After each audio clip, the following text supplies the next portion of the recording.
அது என்னது? ஊற்றி கொளுத்த போகிறேன்.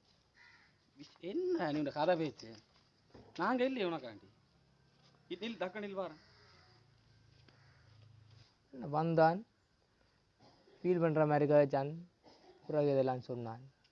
ஆறுவன் மண்ணெண்ணெய் வண்டி பார்த்தான். வைக்க சொல்லி போட்டு போகிறேன். இங்கே பார் எதிர கூட சார் சரியே இதில் சாகாட்டி இங்கே பார் தீல தூக்கு போட்டு கார்த்திகை ஒட்டியாரு சாகு இல்லாட்டி என்னோடவா தள்ளி அடிச்சு நான் மண்ணெண்ணெய் விற்கிற விலைக்கு மனசு எடுக்கிறோம். மண்ணு